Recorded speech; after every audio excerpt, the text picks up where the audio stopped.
प्राचीन काल में क्या थी महिलाओं की ब्यूटी ट्रिक्स?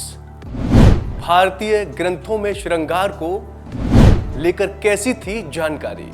वैसे तो कई सारे इतिहासकार और किताबें ये बताती हैं कि भारत आधुनिक कॉस्मेटिक की सूची श्रृंखला ही प्राचीन भारत की देन है। यह भी माना जाता है कि भारत का प्राचीन सौंदर्य विज्ञान में योग की खासी महत्ता थी। कहा जाता है कि वैशाली की नगर वधू आम्रपाली को दुनिया की सबसे सुंदर महिलाओं में गिना जाता था। आम्रपाली के बारे में कहा जाता है कि वो अपनी दिनचर्या में एक हिस्सा योग को जरूर देती थी ताकि काया कमनीय और मन सुवासित रह सके। आम्रपाली खुद इतनी मोहक थी कि उसकी सुंदरता के चर्चे दूर दूर तक फैले थे, लेकिन सौंदर्य प्रसाधनों से श्रृंगार के बाद वो अपूर्व सुंदरी और जादुई अप्सरा जैसी दिखाई देती थी।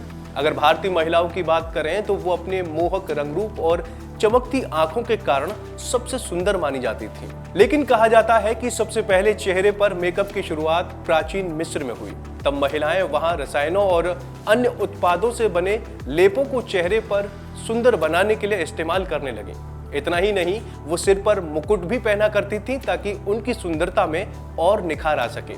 इसके अलावा उनका पहनावा, सज्जा और आभूषणों से खुद को सजाने में कतई पीछे नहीं रहती थी। प्राचीन मिस्र में सौंदर्य प्रसाधनों पर बहुत काम किया गया था। जो कॉस्मेटिक और सौंदर्य प्रसाधन हम आज देखते हैं, उसकी बहुत हद तक प्रेरणा प्राचीन मिस्र और भारत से ली गई। भारत में उपटन लगाने से लेकर दूध और गुलाब जल से नहाने की बात का उल्लेख ग्रंथों में हुआ है। भारत में तो प्राचीन काल में इसे लेकर बाकायदा एक पूरी किताब ही लिख दी गई है। प्राचीन मिस्र की रानी नेफरीति को अपनी सुंदरता का बड़ा ख्याल था। उनकी गिनती दुनिया की सुंदर महिलाओं में की जाती थी। मिस्र की स्त्रियां उनके फैशनेबल तौर तरीकों की दीवानी थी।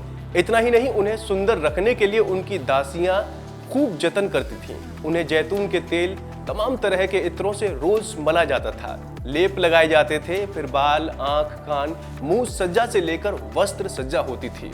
हालांकि मिस्र की एक और रानी क्लियोपेट्रा तो उनसे आगे थी। क्लियोपेट्रा के सौंदर्य और सम्मोहन को लेकर दुनिया में बहुत कहा और लिखा गया। आज भी जब बात सौंदर्य की चलती है तो सहज ही पैमाने बनकर क्लियोपेट्रा सामने आ जाती है। उनके पास सौंदर्य के इतने तरह के गुप्त रहस्य थे कि उन्होंने इस पर एक किताब ही लिख दी थी। कहा जाता है कि क्लियोपेट्रा ने एक अलग विभाग बना रखा था जो अपनी रानी को सुंदर और युवा बनाए रखने के लिए तमाम युक्तियां और शोध करता रहे।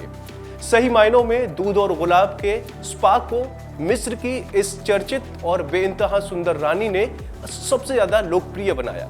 वो अपने चेहरे पर एक खास मिट्टी से लेप करती थी ताकि इसकी चमक बढ़ सके।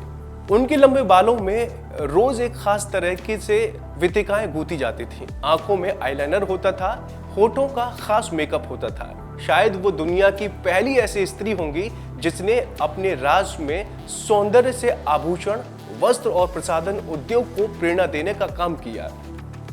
वहीं 16 श्रृंगार की अवधारणा हमारे देश में प्राचीन काल से थी। 16 श्रृंगार मतलब पैर के नाखून से लेकर सिर तक का मेकअप। मौसम और ऋतुओं के अनुसार शरीर को निखारने वाले लेप का इस्तेमाल होता था।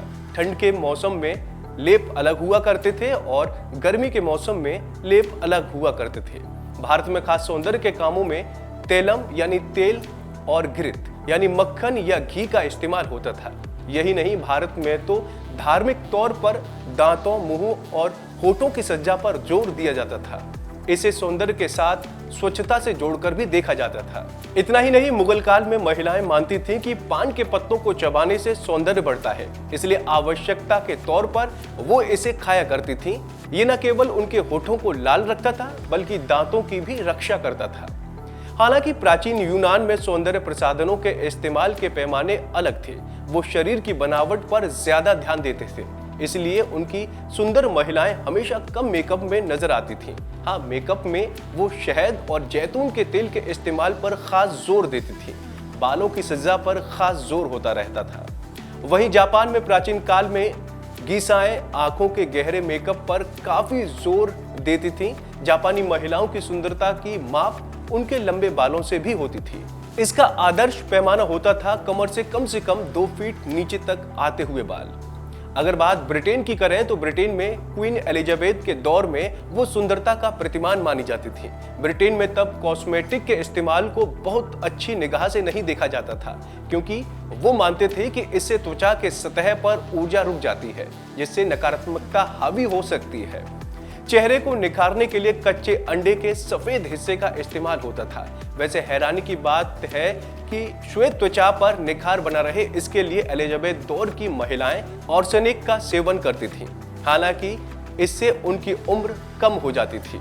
तो दोस्तों, उम्मीद है आपको हमारी ये जानकारी पसंद आई होगी। ऐसी ही तमाम अपडेट्स के लिए आप देखते रहिए वन इंडिया।